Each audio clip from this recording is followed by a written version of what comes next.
Esto es la Facultad de Derecho en Radio. IUS, Canal Multimedia, presenta Societatis, conducido por Elsie Núñez Carpizo y Amparo Apolinar de Jesús. Un programa del Seminario de Sociología General y Jurídica.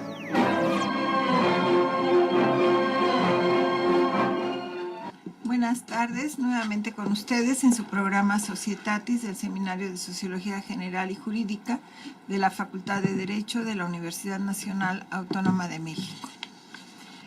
En principio, nuestro reconocimiento al doctor Raúl Contreras Bustamante, director de la facultad, al doctor Víctor Manuel Garay Garzón, secretario general, y al maestro Ricardo Rojas Arévalo, jefe de la División de Educación a Distancia, por permitir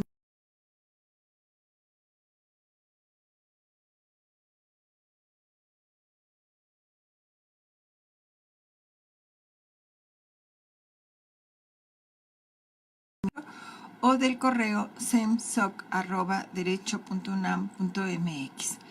En esta ocasión tenemos el gusto y el placer que nos acompaña la maestra Griselda Muchetegui Requena.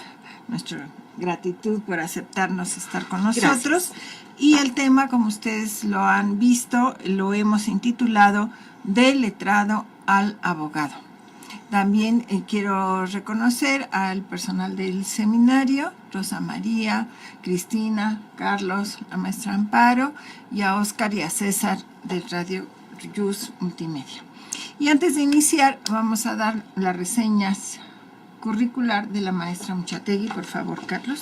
Muchas gracias, doctora. La maestra Griselda Muchetegui Requena cuenta con la licenciatura y maestría en Derecho por la Facultad de Derecho de la UNAM. Es profesora de carrera en las asignaturas Delitos en Particular y Criminología, así como autora de 3 libros en la editorial Oxford: Derecho Penal, Diccionario de Derecho Penal y Derecho Penal, Banco de Preguntas.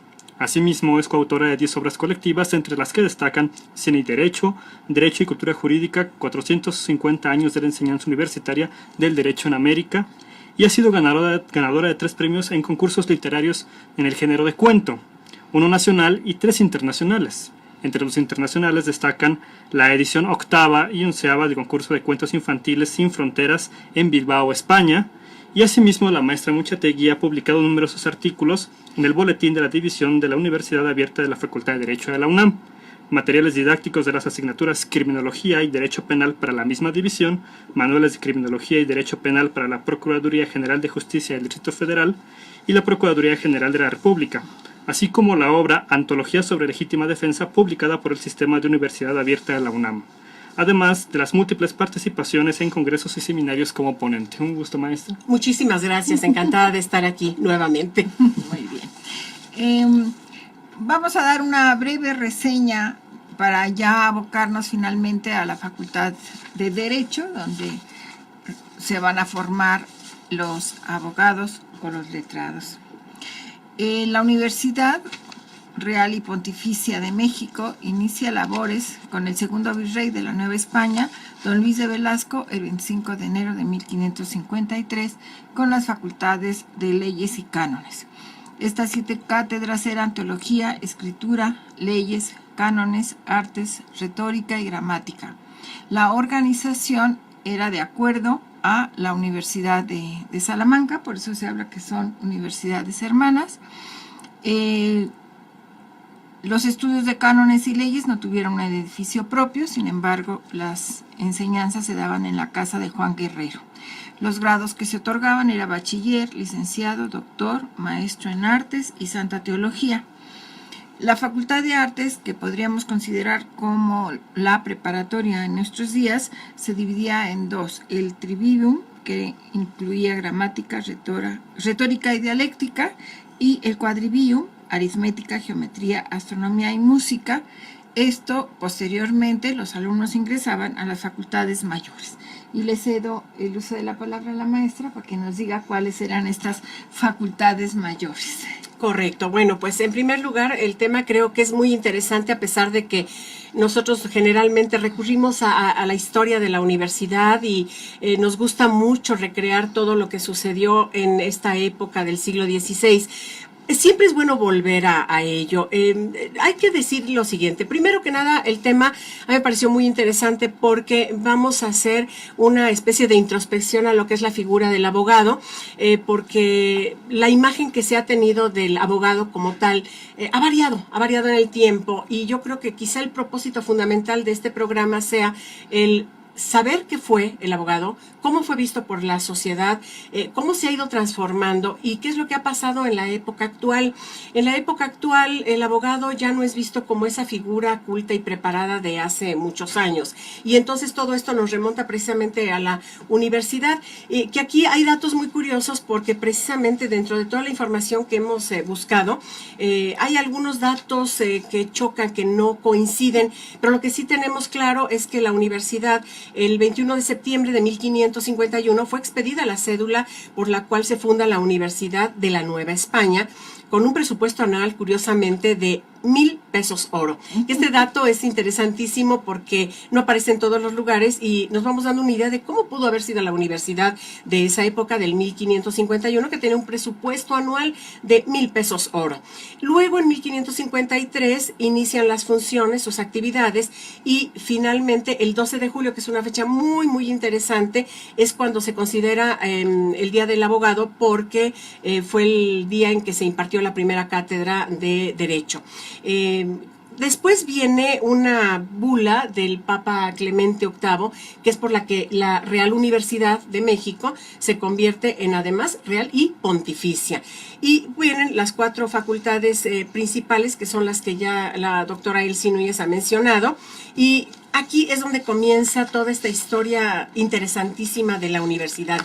Antes hay que mencionar, porque creo que no podemos pasarlo por alto, un detalle muy importante. En la Alta Edad Media, y recordemos que la Edad Media es un periodo de tiempo largo, de 10 siglos, que comienza en el 476 y termina en 1453, son 10 siglos de una historia muy interesante que yo siento que la gente critica severamente y que le llama despectivamente la edad oscura, el oscurantismo. Yo no creo eso, no lo creo por muchas razones, porque mucho del conocimiento que tenemos en la actualidad surge en la Edad Media, y precisamente en la Alta Edad Media nace la universidad. Hay un libro que a mí me gustaría mucho mencionar y recomendar, que es La Universidad Epopeya Medieval, del doctor Rolando Tamayo Salmorán. Es una obra pequeñita donde recopila toda esta información de cómo van surgiendo las universidades, y primero la universidad es una institución de educación superior que queda a manos de los sacerdotes. Los sacerdotes eran las personas más cultas, más preparadas en la Edad Media, y si acaso se le llamó época oscura o obscurantismo, pues se debe a que el conocimiento estaba reservado para ciertas personas nada más. No todo el mundo tenía acceso a la cultura, incluso sí hubieron muchísimas barbaridades, que había libros prohibidos, hogueras de libros, gente que no tenía derecho a leer, y precisamente los sacerdotes sí, el clero sí tenía acceso a las bibliotecas, a la lectura. Entonces, cuando decimos que la universidad nace en la Edad Media, yo creo que no podemos decir que la Edad Media sea la época del oscurantismo, y ya de allí viene acá a América con estos datos que la doctora Elsie acaba de comentar y que son sumamente interesantes, y es como comienzan a funcionar las carreras de teología, de medicina, de cánones y leyes.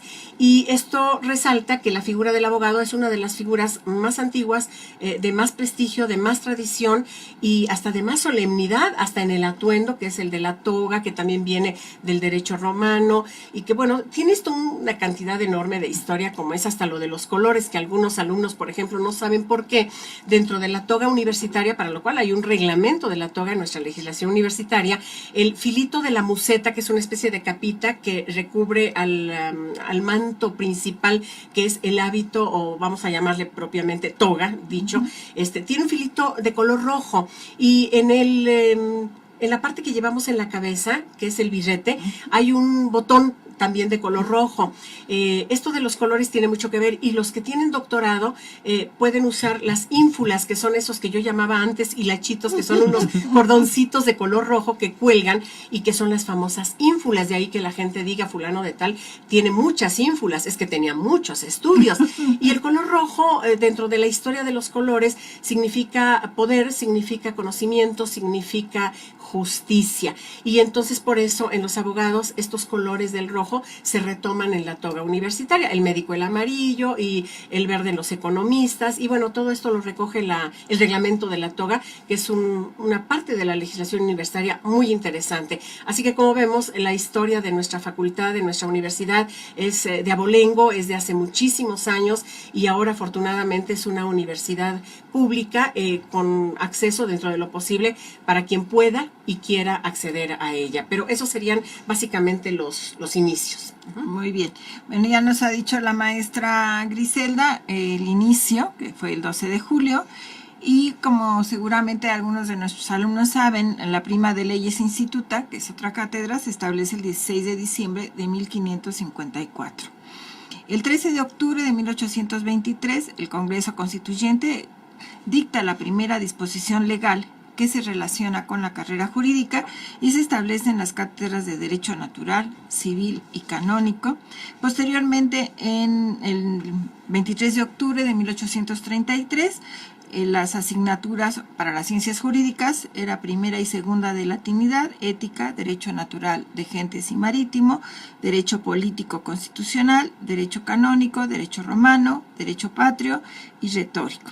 En ese inicio se establece en el Colegio de San Ildefonso y posteriormente en el exconvento de la Encarnación hasta 1908. El presidente Porfirio Díaz fue el que hizo la edificación de uno especial para la Escuela Nacional de Jurisprudencia, que se inauguró el 15 de mayo de 1908 con Pablo Macedo como director. Vamos a dejar ahí en el transcurso, seguiremos refiriendo algunos datos de nuestra facultad para hacerle la primera interrogante a la maestra Amuchategui. Una primera, ¿por qué la necesidad de estudiar el derecho y por qué el establecimiento de una, no le puedo llamar en ese momento de licenciatura, pero por qué la necesidad del estudio y esta creación dentro de la universidad como una de las iniciales, el derecho y posteriormente la Escuela Nacional de Jurisprudencia? Claro, bueno, cuando nace la universidad, una de las carreras importantes fue exactamente esta, que se llamó de leyes, de jurisprudencia, llevó muchos nombres, y precisamente antes de entrar al programa comentábamos, lo sacó a relucir la doctora Elsie Núñez, que antes en las familias era lo ideal tener un hijo médico, un hijo sacerdote y un hijo abogado. Siempre parece que esta trilogía es la que recoge la sabiduría, el conocimiento y en la gente la credibilidad. Entonces, una familia bien conformada pretendía tener a estas tres personas con estos tres grados importantes.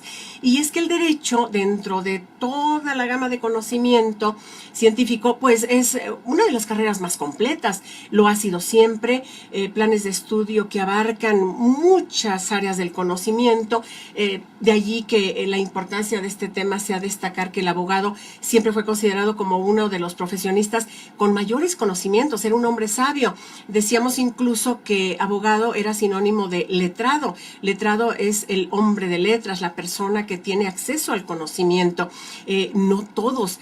A veces la especialización hace que esto se vaya perdiendo un poco, pero siempre por tradición al abogado se le consideraba el hombre más preparado, más culto. Sabía leer, sabía escribir, sabía hablar, sabía de retórica, era buen orador.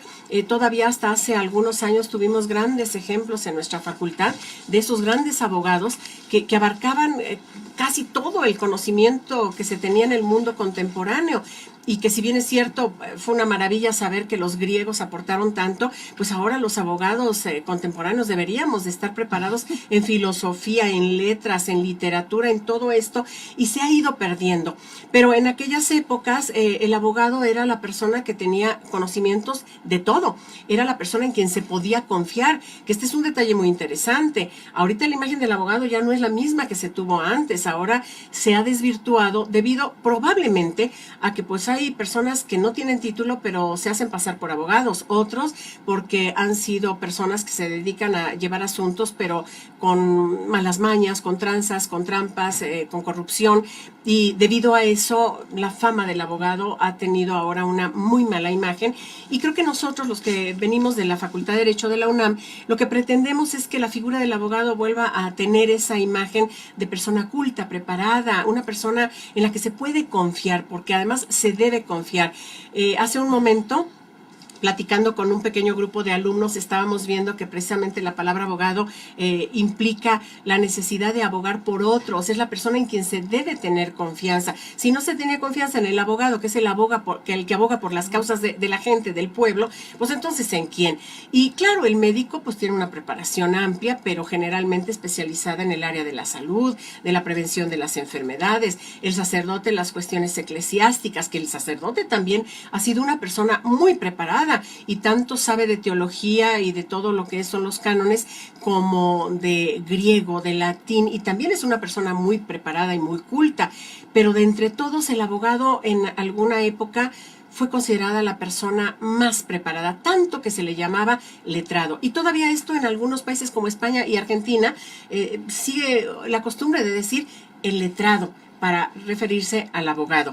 Valdría la pena destacar que actualmente en la Ley General de Profesiones no se habla ya de abogado, sino de licenciado en Derecho, toda vez que las carreras deben estar avaladas por una licenciatura. Pero la palabra abogado sigue siendo muy bonita y pareciera que implica muchas cosas valiosas. Bueno, vamos a hacer una pausa, breve pausa, y regresamos de inmediato. Regresamos con Societatis, conducido por Elsie Núñez Carpizo y Amparo Apolinar de Jesús, un programa del Seminario de Sociología General y Jurídica. Síguenos de lunes a viernes en la programación de YUS Canal Multimedia, Derecho a tus oídos. YUS Canal Multimedia, Derecho a tus oídos. Las voces expertas del Seminario de Derecho Romano se escuchan todos los jueves del mundo a las 11 de la mañana con la doctora Consuelo Sirvent en su emisión radiofónica Doctus Legum. Jueves, 11 a.m. A través de YUS Canal Multimedia.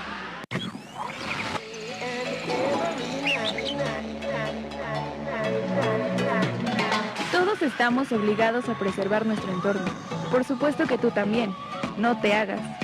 Hagamos al planeta genial otra vez, por un derecho ambiental eficaz.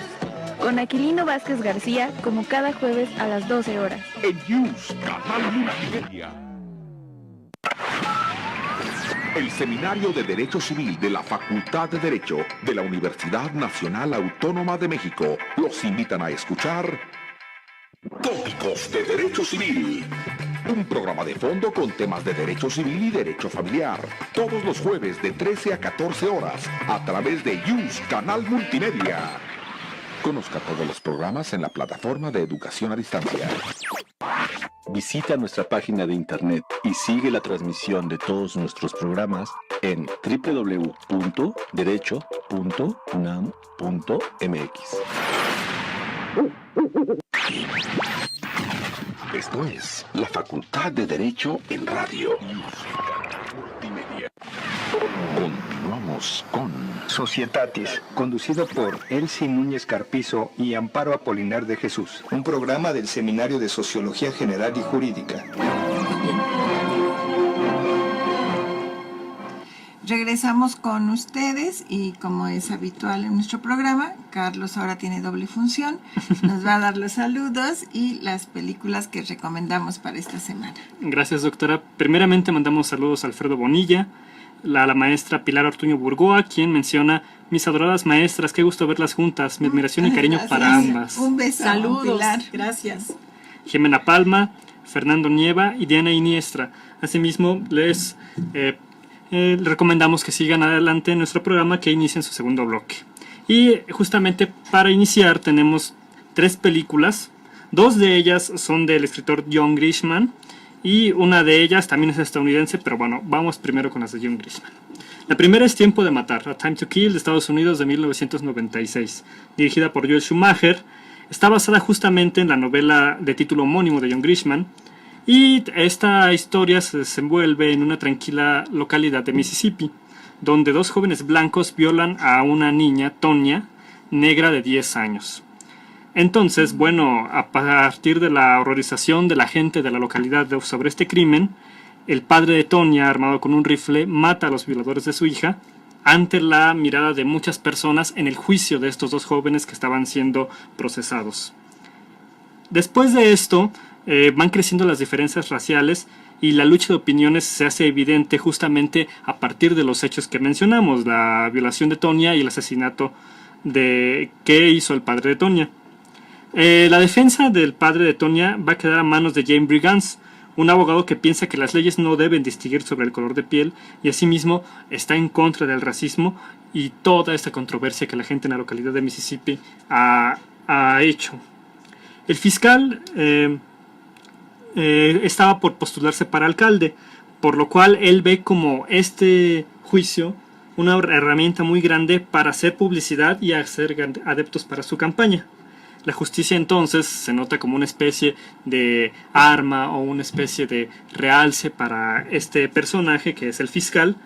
Y bueno, otro problema al que se deben de enfrentar es el jurado responsable de emitir la resolución, que no cuenta con ninguna sola persona de color negro o de origen afroamericano, y que además pues en ese sentido representa a las minorías y no representa efectivamente lo que quiere hacerse justicia en este caso.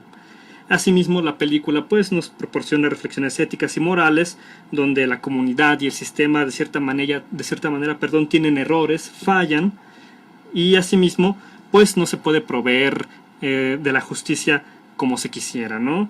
El debate que trae consigo el racismo y ese tipo de cuestiones sociales pues nos deja mucho también que pensar. La segunda es La Tapadera. Se tradujo así por el título en inglés The Firm, una película estadounidense de 1993 dirigida por Sidney Pollack y basada también en la novela homónima de John Grisham. Trata sobre Mitch McDeary, un estudioso abogado que es contratado por un despacho, pero se da cuenta Mitch que el despacho hace operaciones ilegales y entonces sospecha que la FBI pues está un poco detrás de ellos, ¿no? Mitch en este sentido ve una especie de oportunidad de aprovechar esa situación para ayudar al FBI, pero que asimismo pues su integridad no se vea afectada, ¿no? Y que pueda seguir trabajando de lo que es su profesión. Bueno, esa es una buena razón por la que Mitch podría ayudar al FBI y estar un poco en contra de su despacho. El problema es que el despacho lo está vigilando. Y entonces se está dando cuenta de las intenciones de Mitch, ¿no? De querer delatar en cierto sentido. Por lo que la astucia de Mitch y su profesionalidad pues van a tener que sacarle de esta peligrosa y comprometedora situación. La película tuvo muchísimo éxito, especialmente porque en el reparto se incluye a Tom Cruise y a Gene Hackman. Y tuvo 2 nominaciones, en una para el Oscar en 1994 como Mejor Actriz Secundaria a Holly Hunter y Mejor Música de Dave Grusin, y otra nominación de Premio Grammy en 1994 a la Mejor Música por Dave Grusin. Y por último tenemos Dos Hombres en Pugna. Yo creo que los alumnos que nos están escuchando conocen muy bien esta obra. To the Angry Men, de Estados Unidos, de 1957, dirigida por Sidney Lumet, donde un jurado de 12 hombres intenta deliberar el juicio por un homicidio en primer grado. El problema es que el imputado es un joven de 18 años, latino, acusado de haber asesinado a puñaladas a su padre. Pero, a pesar de que todo indica que es culpable, uno de los 12 hombres que pertenece al jurado, Henry Fonda, empieza a tender diferentes argumentos sobre la posible inocencia de este chico. Al principio no le creen mucho y la verdad es que el jurado quiere irse a hacer sus propias cosas. En este sentido me refiero a que el jurado está compuesto por varias personas que tienen, bueno, su propia visión individual, su propia forma de ver las cosas y no exactamente conocen el derecho y pueden deliberar efectivamente sobre un juicio como este, ¿no? En ese sentido, Henry Fonda los hace dudar poco a poco con las cuestiones que va planteando y pues al final lo importante es ver cómo han cambiado las maneras de ver y personales de esas personas, cómo ha cambiado su reflexión. En 1957 tuvo 3 nominaciones al Oscar como Mejor Película, Mejor Director y Mejor Guión Adaptado, y fue ganadora de 4 Globos de Oro, incluyendo Mejor Película de Drama, Director y Autor, también en 1957. Muy bien, muchas gracias, Carlos. Bueno, regresamos a nuestro tema. Nos hemos quedado todavía en la época que vamos a precisar de la Escuela Nacional de Jurisprudencia. Sin embargo, en esta época nos vamos a referir a, trasladándolo ahora a cuestiones de género, cómo estaba la participación de las mujeres, cuál era el papel que desempeñaban las mujeres en la sociedad y sobre todo hacia el conocimiento, que nos ha dicho el abogado, el letrado, ¿no? El hombre culto, pero hablamos del hombre culto. ¿Y las mujeres? Y las mujeres, pues las mujeres siempre atrás o nulificadas. Pero hay algo muy interesante. Ciertamente en toda esa época la mujer no tiene mayor acceso a la universidad. Y hay una que destaca, y creo que no es ninguna novedad, es Juana de Asbaje, Sor Juana Inés de la Cruz, que en pleno siglo XVII es una mujer renacentista, es una mujer completa en cultura. Y ella, hay algo muy curioso, ella, como otras mujeres, se acercan a la Iglesia Católica para poder tener acceso a los libros. En aquel entonces incluso saber latín pues estaba reservado nada más para los hombres, todo lo que era conocimiento reservado a los hombres. Sin embargo, ella sabe latín, sabe griego, sabe de muchas materias, muchas áreas del conocimiento, y resulta que pasaba una cosa muy curiosa. En Europa, por ejemplo, el conocimiento estaba reservado para los hombres y de las mujeres solamente había 2 sectores de la población que tenían acceso a los libros, a las bibliotecas, que eran las monjas y las prostitutas. Este detalle es muy curioso porque eran como los polos opuestos y como que uno no se explica. Y hubo prostitutas que sí tenían ganas de leer, de prepararse. Y aquí hay 2 ejemplos muy interesantes. Uno aquí en la Nueva España, que era Juana de Asbaje, que además encontré un dato que me llamó mucho la atención, lo encontré anoche y dije, mañana lo mencionamos. Encontré un detallito que dice así, Juana de Asbaje, refiriéndose a sí misma, dice lo siguiente en este fragmento de la respuesta de Sor Filotea de la Cruz de 1691. Dice, teniendo yo como 6 o 7 años y sabiendo ya leer y escribir, oí decir que había universidad y escuelas en las que se estudiaban las ciencias en México, México escrito con J. Y apenas lo supe cuando empecé a matar a mi madre con insistentes e inoportunos ruegos sobre que, mudándome el traje, me enviase a México, en casa de uno de los deudos que tenía para poder estudiar y cursar en la universidad. Esto que sucede en 1691, Juana de Asbaje lo narra como un deseo imperioso de querer saber, de querer acceder a la universidad, pero tiene que pensar en cambiar de vestimenta, o sea, disfrazarse de hombre, que es lo que sucedía en esa época. Entonces, para la mujer no estaba reservada la cultura, la preparación, se daba a nivel de la casa. Los abuelos, como a ella, la introdujeron en la lectura de los libros, la Iglesia Católica, en los conventos, etc. Y en Europa, en Venecia, en Italia, hay una mujer muy, muy llamativa que es Verónica Franco, que fue una mujer que se dedicó a ser cortesana, o sea, prostituta, porque su madre no tenía dinero para pagarle la dote a un hombre que quisiera casarse con ella. Entonces la madre la comienza a preparar en las artes de seducir al hombre, de atraer al hombre, de darle gusto al hombre en los terrenos amatorios. Y Verónica Franco, antes de esto y después de esto, escribía unos poemas bellísimos. Todavía a la fecha se pueden conseguir los poemas de Verónica Franco. Qué barbaridad, aquí el inconsciente me jugó una travesura bastante rara. Entonces Verónica Franco trata de sobresalir y sobresale. Ahora, gracias a que ella, aparte de ser una mujer brillante, muy inteligente, con mucho conocimiento, se acercó a hombres muy poderosos en la Venecia del siglo XVI, pudo publicar sus libros, cosa que otras mujeres no tenían posibilidad. Entonces aquí a ella lo que le ayudó, aparte de su talento, fue el que se relacionó con hombres verdaderamente preparados. Entonces ahí es donde vemos este antagonismo entre la mujer dedicada dedicada a la Iglesia Católica y la mujer dedicada a la prostitución. En aquel caso se llamaban cortesanas y eran personas que podían ser inteligentes, sabias, pero pues no tenían mayor acceso. Entonces, la historia de estas dos mujeres, aunque sean tan antagónicas, a mí me parece sumamente interesante y curiosa.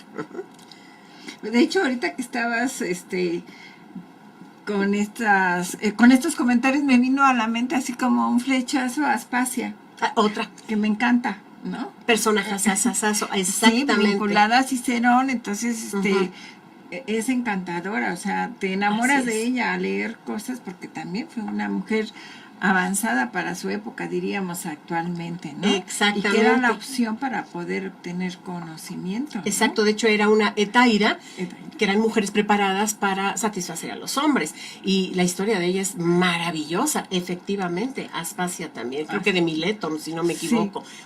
Sí, así es. Y pues ya de paso recomendamos la obra de Taylor Caldwell, Gloria y Esplendor. Por supuesto. Lo van a disfrutar.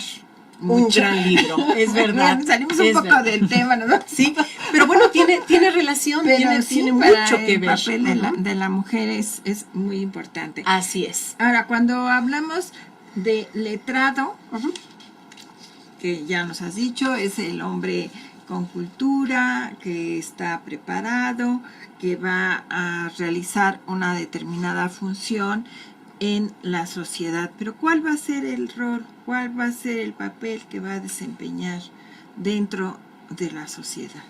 Bueno, el letrado, el abogado, es un hombre tan preparado que puede distinguirse en el área de la literatura, de la poesía, de la retórica, los grandes oradores, grandes políticos, diplomáticos inclusive, o simplemente dedicarse a la práctica de la profesión como abogado de aquella época, licenciado en Derecho de esta época.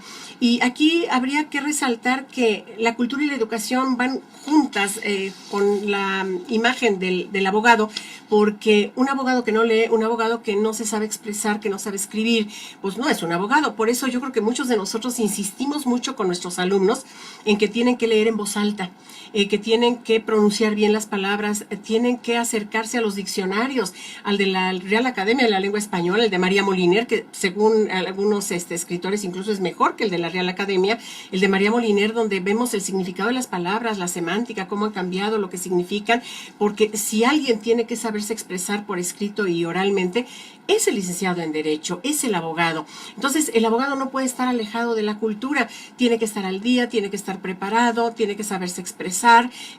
Las personas pueden recurrir a él porque no solamente en el terreno de lo jurídico, sino también en el terreno de la cultura en general. Y esto nos va a llevar a un tema muy doloroso, que es el de los libros prohibidos, las hogueras de libros, que es cuando atacan a la gente culta, precisamente prohibiendo la cultura. Siempre la cultura le ha preocupado a los gobiernos, le ha preocupado a las altas esferas de poder, porque tener conocimiento es peligroso, porque es la gente que no se somete, es la gente que quiere ser libre, es la gente que divulga lo que debe ser. Entonces, en ese tema de los Index Librorum Prohibitorum, que eran los índices de libros prohibidos, pues hay una cantidad enorme de antecedentes que nos llevan, por ejemplo, a China en el año 213 antes de Cristo, donde hubo una quema de libros y el asesinato de académicos que tenían ideas diferentes a las que ordenaba el emperador Qi Shi Huang, y que murieron 460 eruditos enterrados vivos. En Alejandría, en el año 48 antes de Cristo y después de Cristo, hubo varios incendios de la biblioteca, de la cual fue directora otra mujer maravillosa que fue Hipatia de Alejandría, en donde incluso se quemaron 40,000 rollos, y la muerte de Hipatia es una de las muertes más terribles y dolorosas que hay en la historia, en donde muere por ser pagana, por ser inteligente, por ser mujer. Entonces, cuando el sacerdote Cirilo ordena que vayan, la detengan y que la desollen en vivo, que es quitarle la piel a la persona estando ella viva todavía, tratan de evitarlo algunos de sus discípulos, pero otros tuvieron miedo y también la traicionaron. Entonces, junto con la muerte de Hipatia, que finalmente sí muere desollada, con pequeñas conchitas de mar a las que les habían sacado filo, se supone que en una película muy bella que es Ágora, la muerte de ella es distinta. Uno de los discípulos le da una muerte, digamos, dulce o suave, que es clavarle una daga en el abdomen para que muera rápido, pero pues qué bueno que en la película se ve esto, pero en realidad todo lo que que se dice en la historia es que sí murió desollada y después su cuerpo fue atado a un carro de caballos para que jalaran el cuerpo y lo arrastraran por toda la ciudad de Alejandría, como una muestra de que lo que ella hacía no debía hacerse. Era astrónoma, era física, era poeta, era una mujer verdaderamente preparada. Entonces era pues una afrenta para los hombres ser mujer y ser inteligente y además poderosa, porque muchos ya la seguían sus enseñanzas y pues esto no podía ser permitido por las esferas del poder de la época. En el año 367 después de Cristo, también un obispo, Atanasio, mandó a hacer una quema de algo que llamó escritos inaceptables, que eran libros de cultura, libros de ciencia. Y posteriormente en Florencia, en el siglo XV, hay una quema de libros que se llamaron inmorales, promovida por Girolamo Savonarola, conocida como la hoguera de las vanidades. Y bueno, después, curiosamente, el 12 de julio, que es cuando festejamos el Día del Abogado, el 12 de julio de 1562, el sacerdote Diego de Landa realizó la quema de códices mayas en Yucatán. Esto duele y duele mucho, y bueno, da coraje, da rabia, y voltea uno los ojos hacia atrás y se da uno cuenta de la ignorancia de la gente y del miedo que daba tener cultura. Y un 10 de mayo de 1933, ya muy cerca de nosotros, ya es una época contemporánea, fueron quemados aproximadamente 40,000 libros en la Babelplatz de Berlín, que es yo creo que una de las quemas de libros más conocidas, de las que tenemos más datos, más información. Que curiosamente aquí yo menciono un dato de Sigmund Freud muy interesante, porque entre 1930 y 1940 quemaron libros de Albert Einstein, de Karl Marx, de Thomas Mann, de H.G. Wells, de Ernest Hemingway, de Sabina Spielrein y de Sigmund Freud. Pero Sigmund Freud dijo algo que me parece muy interesante. Dijo, estamos progresando, porque en la Edad Media me habrían quemado a mí, ahora solo queman mis libros. Bueno, esta es una manera muy optimista de Freud, que era un hombre verdaderamente brillante, de justificar esa quema de libros. Y entonces a mí me llama mucho la atención esto, porque quiere decir que siempre se ha estado en contra de lo que sea conocimiento. No hay que cansarlos, pero hay una serie de datos interesantísimos de libros quemados en otras épocas más recientes, por ejemplo, como 1973, en donde los militares quemaron libros basados en las llamadas listas negras, que abarcaban temas de bellas artes, historia, política, literatura, religión, filosofía y pedagogía. Curiosamente, derecho se salvó. Y después, pues en la literatura se recurre, por ejemplo, a un pasaje del ingenioso hidalgo Don Quijote de la Mancha, en donde en el capítulo 6 dice, del donoso y grande escrutinio que el cura y el barbero hicieron en la librería de nuestro ingenioso hidalgo. De ahí salieron varios libros que fueron quemados. Y hay un libro muy contemporáneo de ciencia ficción de Ray Bradbury, que es Fahrenheit 451, en donde se persigue a la gente que tiene libros y los bomberos se dedican a quemar libros por orden de la autoridad.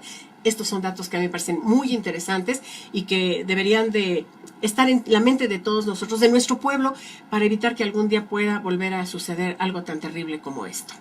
Pues de hecho yo ahorita no recuerdo, pero la semana pasada o muy recientemente acaba de ver una quema de libros, no recuerdo el lugar, en donde incluyen los libros de Harry Potter. En Polonia. ¿Sí? Sí, fue mira, en Polonia. Carlos recuerda. O sea, porque parece increíble, ¿no? Increíble. Increíble, que precisamente creo que sacerdotes. Sí, me parece que una organización religiosa. Pero sí, yo creo que no tiene más de una semana que No, salió la es noticia, reciente, muy reciente. y señalaban eso, ¿no? Que incluían los libros de Harry Potter. Qué impresión. Se queda uno realmente sorprendida. Cierto. Otro dato de nuestra facultad es cuando se transforma en Facultad de Derecho, que es durante la gestión del doctor José Castillo Larrañaga, rector el doctor Luis Garrido, y la ceremonia inaugural se realizó el 10 de abril de 1950. Las actuales instalaciones de la facultad, como ustedes saben, en Ciudad Universitaria, se inauguraron en 1954 con alumnos de primero y segundo curso. Y finalmente, antes de irnos a la pausa, cuando se celebró el 4º centenario de nuestra facultad, ya en ese momento facultad, se realizó un concurso entre los alumnos de temas sobre contemporáneos, y en el tema México ante la crisis mundial fue triunfador Carlos Fuentes. Y aquí lo quiero dejar porque en nuestro siguiente apartado vamos a hablar de aquellos personajes que de origen han sido licenciados en Derecho. Regresamos en un minuto con ustedes.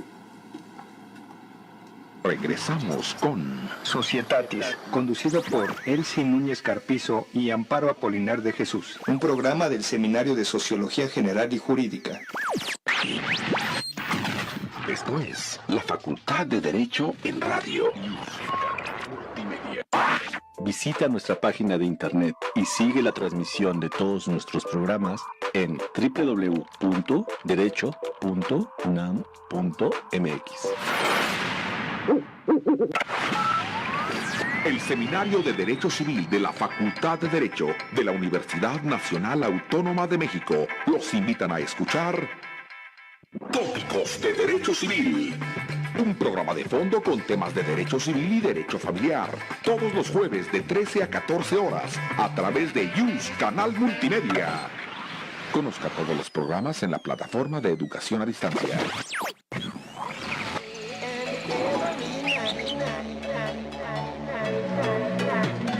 Todos estamos obligados a preservar nuestro entorno.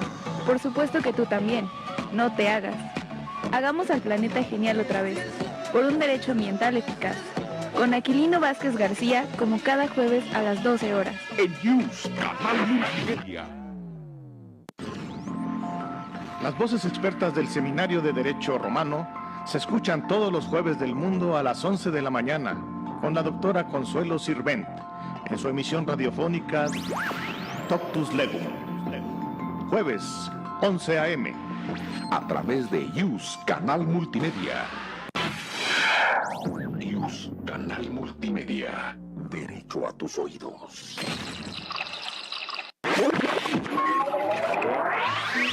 Síguenos de lunes a viernes en la programación de YUS Canal Multimedia, Derecho a tus oídos. Continuamos con Societatis, conducido por Elsie Núñez Carpizo y Amparo Apolinar de Jesús, un programa del Seminario de Sociología General y Jurídica. Continuamos con ustedes. En esta ocasión tenemos la grata compañía de la maestra Griselda Muchategui y estamos hablando del cambio del letrado al abogado, como el hombre culto. Y antes de irnos a la pausa señalábamos que el concurso que se realizó durante la celebración del cuarto centenario, Carlos Fuentes fue el ganador, que después va a tener una trascendencia muy importante en el campo de la literatura. Entonces, en esta última parte vamos a referirnos a algunos, como señalábamos, de autores o personajes que de origen han sido abogados, precisamente con esta perspectiva del letrado, del hombre culto. Y cedo el uso de la palabra a Carlos, que nos va a dar las referencias de dos reconocidos personajes. Muchas gracias, doctora. Brevemente mandamos un amistoso saludo a Ale Holguín, a Erika Díaz y a Luisa Casiano, quien nos están escuchando. Y bueno, pues efectivamente, a lo largo de la historia muchos abogados no solamente han sido abogados, sino que han trascendido en muchas otras áreas, y es más, ni siquiera se conoce que son abogados, ¿no? Así es. El primer ejemplo que quisiéramos comentar es el de Franz Kafka, conocido por todos por obras como El Proceso, La Metamorfosis, y es que justamente Kafka es uno de esos personajes que estudió Derecho y que además sus obras fueron publicadas póstumamente, después de que él murió. Él no quería que fuera así. De hecho, él no quería que supieran de sus obras. Su albacea y su mejor amigo fue encomendado para que las quemara una vez que él falleciera, y él no lo hizo. Él decidió recopilarlas y posteriormente se publicaron una vez que Kafka murió. A propósito, hay dos obras que son muy interesantes de él, que recopilan un tanto de crítica al derecho, que son El Proceso y Ante la Ley. Justamente estas dos obras nos parecen interesantes porque El Proceso fue publicado un año después de que Kafka murió, y Ante la Ley es de las pocas obras que se publicaron antes de morir. Se publicó en 1915 y Kafka muere en 1924. Si queremos ahondar un poco en el criterio de Kafka y justamente esta visión un tanto fuerte hacia el derecho, tendríamos que remontarnos a su juventud. Es que justamente Kafka, al ingresar a la universidad, una de las más prestigiosas en el Imperio Austrohúngaro, recordemos que él es checo, nació en el Imperio Austrohúngaro, fue que Kafka estuvo en química, estuvo en historia del arte, estuvo en filología alemana y no le gustó. Kafka venía de una buena familia y su padre, se dice especialmente, fue quien, a partir de estas indecisiones de Kafka, lo obligó a estudiar Derecho. Se dice que Kafka en vida era más conocido como un abogado de seguros que como un escritor, por lo que ya he referido, ¿no?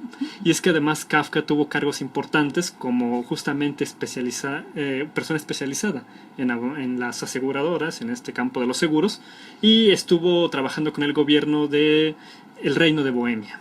Entonces Kafka, pues digamos que tuvo mayor esplendor en su vida profesional en ese aspecto.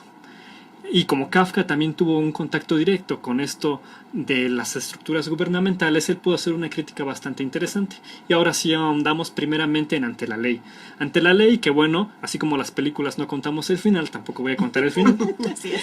Pero trata en síntesis de un campesino quien está ante un guardia y una gran puerta. La puerta simula la ley y el guarda pues aquella estructura burocrática que tiene que pasar un campesino en este ejemplo para llegar a la justicia.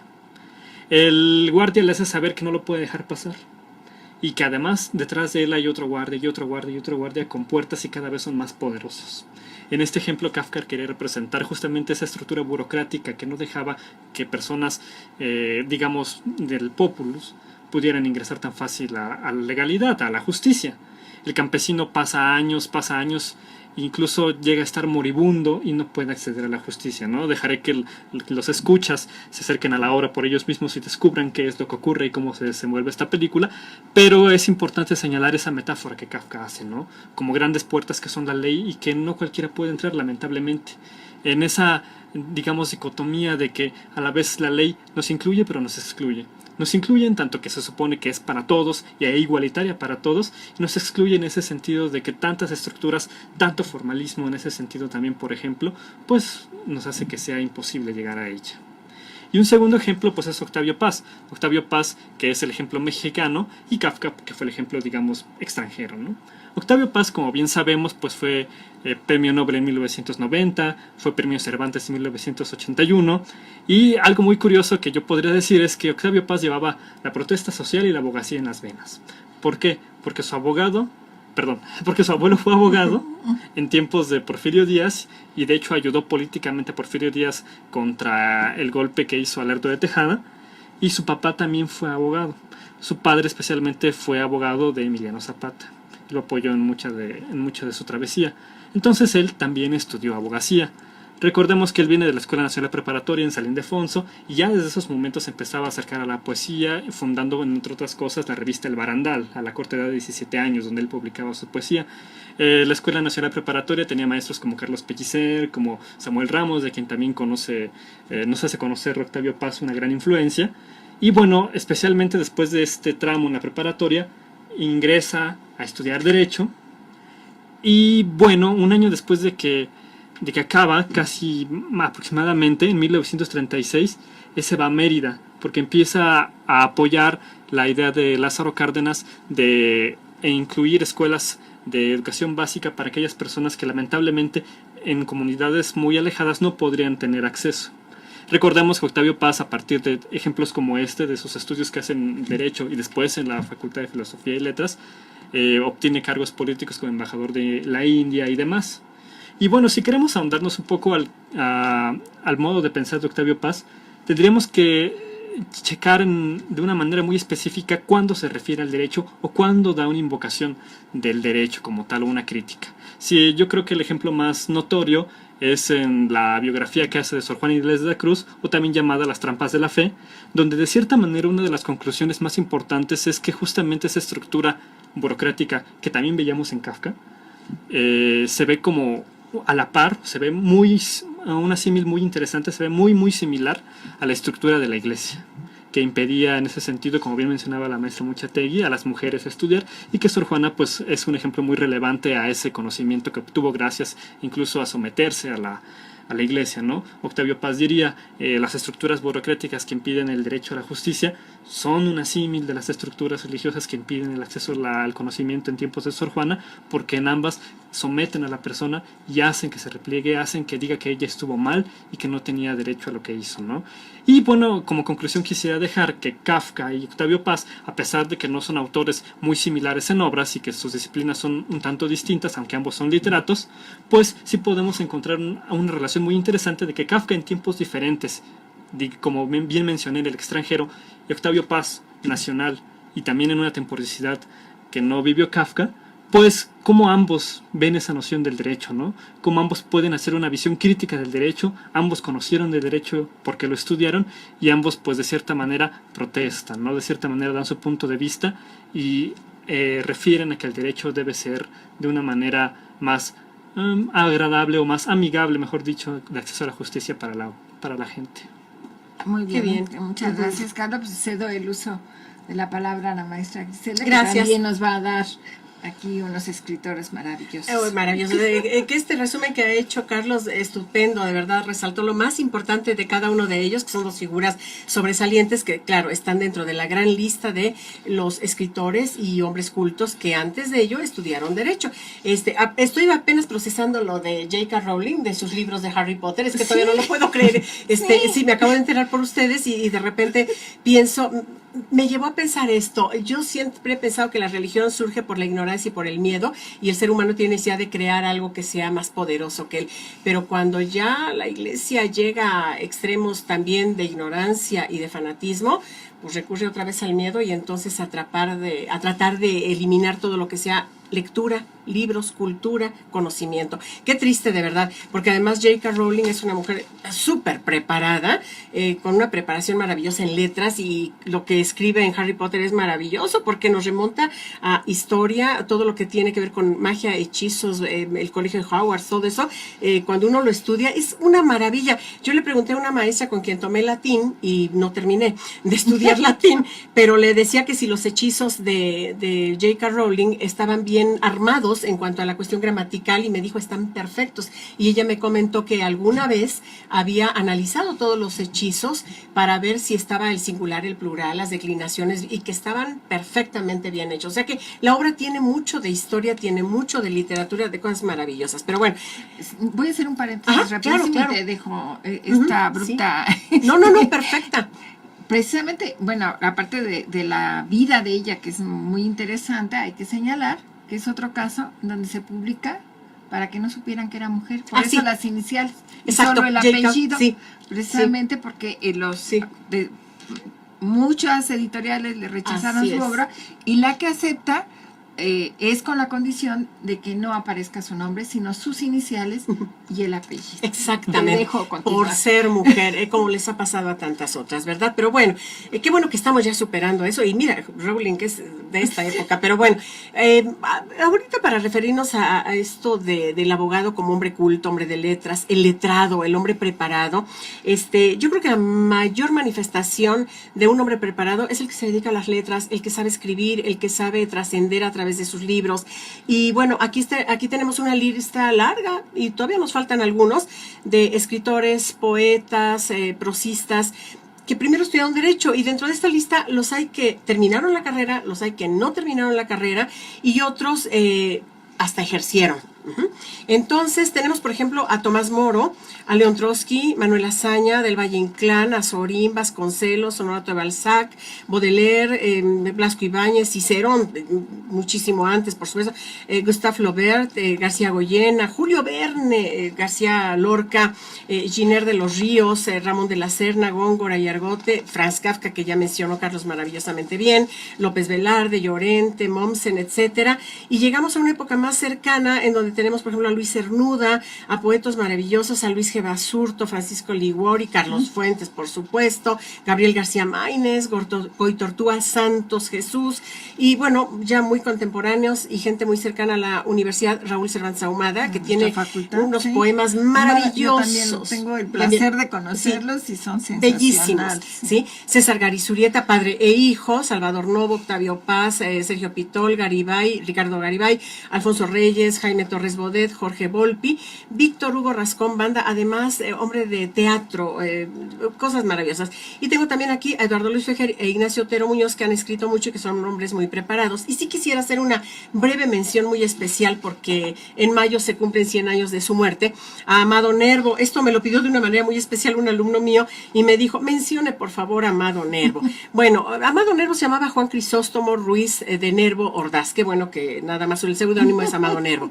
Nació en Tepic en 1870 y murió en 1919, en mayo se van a cumplir 100 años de su muerte. Fue abogado, diplomático, embajador de México en España, escritor, periodista, poeta, además fue profesor en la Escuela Nacional Preparatoria, fue un hombre maravilloso, culto, un hombre que se enamoró de una mujer con una vida, un final muy trágico, de allí todo lo que después escribió sobre la amada inmóvil y ante un cadáver, todas esas cosas, pero sí quería mencionarlo porque Amado Nervo es alguien a quien no debemos olvidar, un mexicano de letras, abogado, escritor, poeta, que además ojalá que en mayo se haga algo para recordarlo, evocarlo y que las nuevas generaciones sepan quién fue Amado Nervo. Pues no me queda más que agradecerte, mi querida Griselda, y a Carlos, que han preparado esta información, que hoy hemos aprendido mucho sobre a quienes ha iniciado su vida profesional siendo abogados y luego han explorado otros campos. Y por eso el título de nuestro programa, de letrado a abogado, ¿no? El objetivo es volver a esto, al hombre culto con el cual se identificaba el abogado.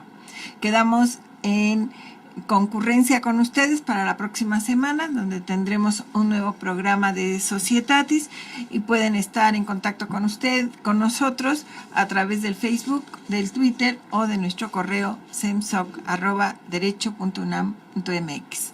Bonita semana y nos vemos el próximo martes. IUS Canal Multimedia presentó Societatis, conducido por Elsie Núñez Carpizo y Amparo Apolinar de Jesús, un programa del Seminario de Sociología